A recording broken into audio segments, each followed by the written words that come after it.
This is your official AEW Fight for the Fallen review here on the JBSN Media Network YouTube channel. Jeff here with you. Let's get into it. It took place from Daly's Place Amphitheater in Jacksonville, Florida. Pretty good crowd on hand. Definitely not sold out. It was close to a sellout. There were a few empty seats, as I noticed. So we had two matches on the buy-in pre-show. It started off with Sonny Kiss taking on Peter Avalon. And, of course, Avalon was out with Leva Bates, who was out there with him. So, of course, Peter Avalon is the male librarian who does the shushing, and Leva Bates is the female librarian who does the shushing. So that's the gimmick that they have. Never quite figured out yet the gimmick of the librarian in 2019, but I guess that's another topic for another day. So they have the match here. Good match to start it off. A lot of good stuff here. Sonny Kiss, this was basically a showcase for him, though Peter Avalon did get some offense in. To me, the outcome was never in doubt. Sonny Kiss did win. He won the match with the split-legged drop. The split-legged leg drop from the middle rope. Good-looking move. He got the win with it, so the crowd obviously very happy to see Sonny Kiss win here, and then the crowd was definitely giving Peter Avalon some heat here, so he's doing his job, so we had that. The other match on the buy-in pre-show was a tag match. We had Ryo and Dr. Britt Baker taking on B. Priestley and Shoko Nakajima. While I thought the first match was good, I didn't think this was quite as good. This match was a little sloppy for my liking. The chemistry between each competitor was not all that prevalent here, was not very good. One of the takeaways from this match that everyone was talking about was Dr. Britt Baker actually going to the wrong corner to tag in who she thought was Ryo, when instead she went to the corner to tag in Nakajima, so that was a bit of a botch there. I guess I don't know what you would consider that, a brain fart or not, but yeah, I guess she just got lost there. So anyways, they had the match. I have to admit I did pick Ryo and Dr. Britt Baker to win. They actually lost. This was they had the match, like I said. It was sloppy at times. I thought it was a little slow as well. The match went over 15 minutes, and Shoko Nakajima got the win for her team. She beat Ryo with the Hurricanrana into a pinning combination, and got the win with it at 15:38 is what I had it at. So the heels actually get the win here. A little surprising considering I know they're pretty high on Dr. Britt Baker. She's going to be one of the top females in the company. She kind of reminds me a bit of Charlotte Flair, just for her look and all that. I think that's how they're kind of positioning her here as well. So, as a Charlotte Flair-like individual who's going to be one of the top females in the company. But yeah, I didn't think this was a good match at all. So those were the two matches they had on the buy-in. Let's get on to the actual card here. It started off with a six-man tag. We had MJF, Shawn Spears, and Sammy Guevara taking on Joey Janela, Darby Allin, and Jimmy Havoc. I thought this was actually a pretty good match. MJF, obviously this cool, cocky heel. I mean, this guy has a potential to be a big star, and he is the biggest, fastest rising, growing star in the company. The story they were telling here was the discontent that MJF and Shawn Spears have because of what Shawn Spears did to Cody at the last show that they had there at the Fyter Fest. So they were reluctant partners here in this match, and they did not get along very well. But a lot of good stuff here. I thought Darby Allin looked great again here, and each guy got a chance to shine during the match. My pick was the heels here, being MJF, Spears, and Guevara to win. They did win. Shawn Spears wins for his team. He pinned Darby Allin with the Death Valley Driver for the win at 13 minutes and 14 seconds. So Shawn Spears is positioning him very nicely. He's the former Ty Dillinger in WWE, for those who don't know. So they're positioning him very nicely at this point. So he's definitely got some opponents lined up. MJF being one, Darby Allin and Joey Janela, I would think, should be some of his first opponents coming into the new show on TNT. Next up was Brandy Rhodes taking on Allie here. they had a video package of Brandy Rhodes, before the match started. They aired part of it.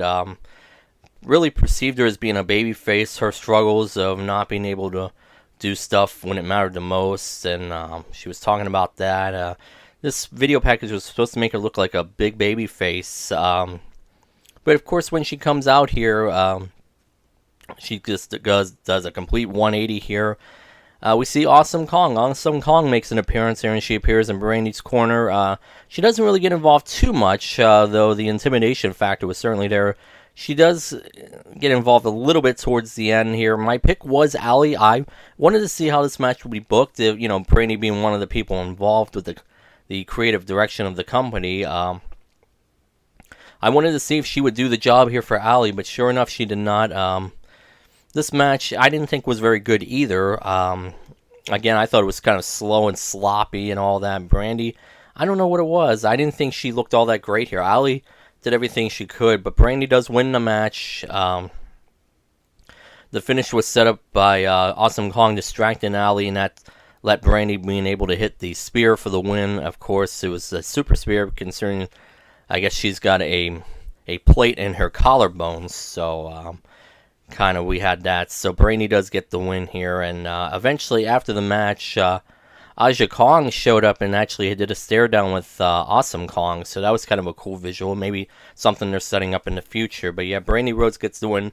Personally, I would have preferred Allie because that was my pick, but what are you going to do?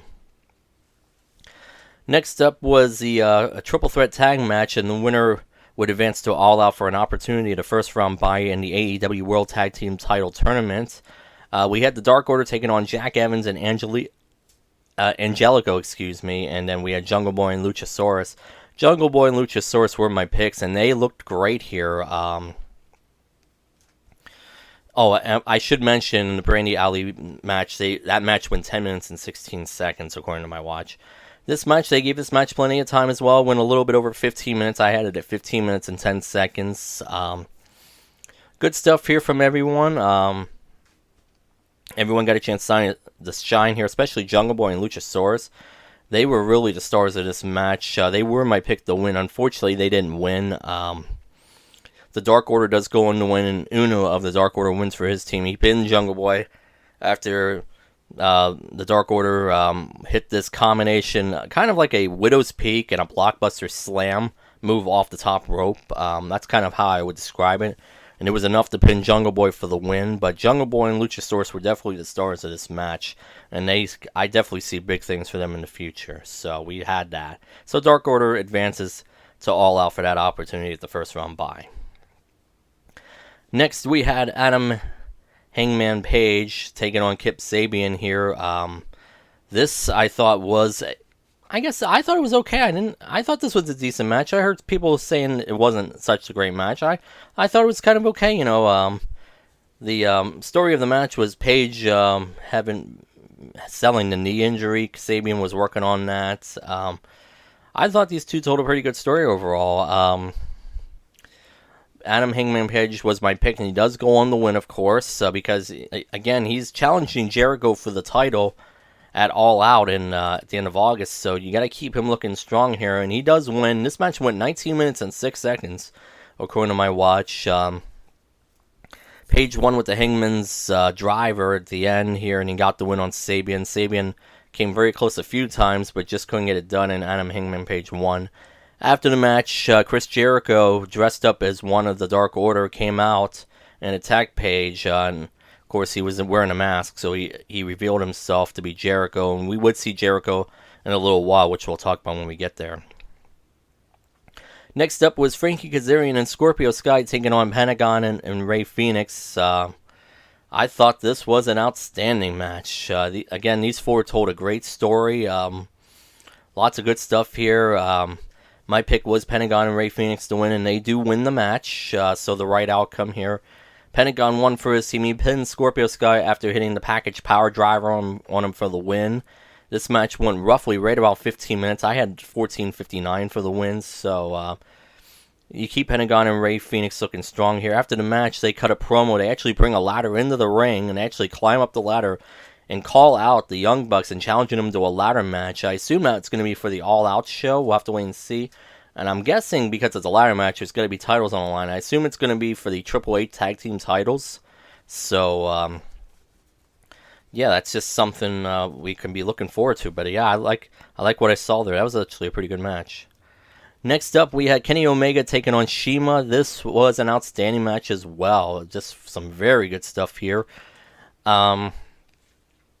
Obviously, Omega and CIMA both know how to work here. This was just outstanding to watch. So many moves to talk about here. My pick was Kenny Omega to win, and he does win, of course. The match went 22 minutes and 35 seconds. Omega does win. He hit the one wing angel for the win in the end and beat CIMA. But CIMA had an outstanding showing here. Some great stuff here. And Omega keeps his momentum going into the All Out show. So we have that.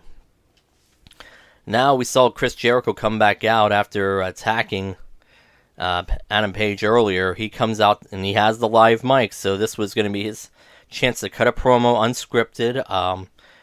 He was out there for, I don't know, a little more than 5 minutes, probably about 6-7 minutes, cutting his promo.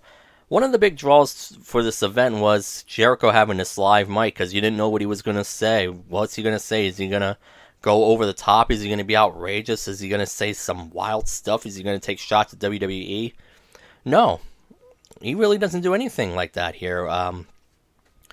He basically just plugs his upcoming match with Adam Hangman Page. He talks down the crowd a little bit, insulting Jacksonville, but that's, pretty normal heel stuff here. I mean, to me, I was kind of let down by this. I was disappointed.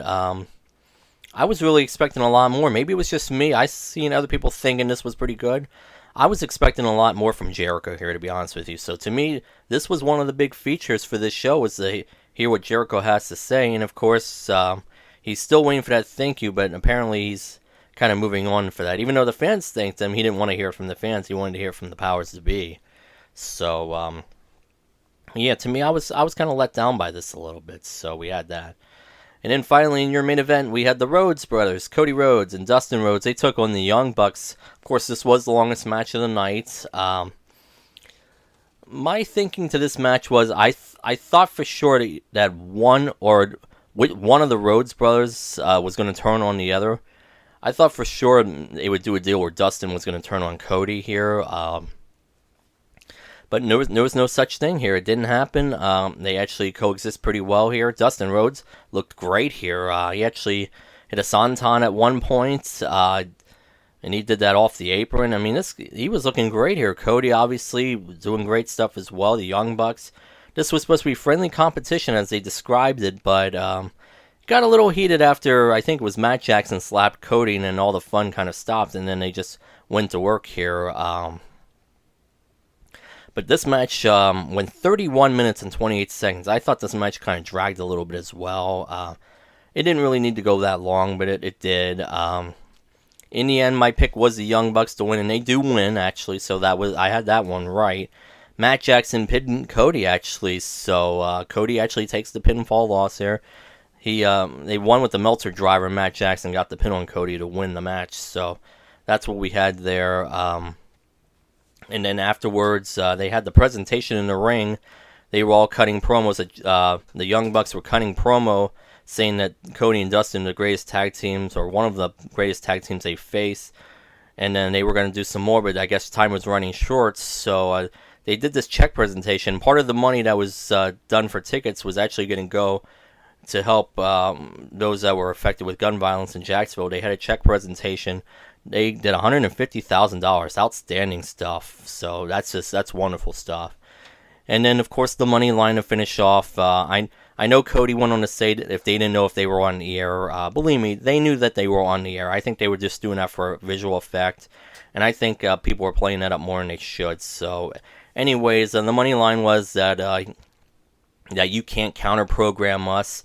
And then he wants everyone to be with them when they go to AEW and TNT in the fall. So, of course, taking a shot at WWE for putting Evolve on. My official report card grade, I give it a B- again. I thought it was solid. There were, some botches along the way, and a couple matches that were, hit or miss. So, other than that, it was solid. So, B-. That is my official report card grade for AEW's Fight for the Fallen.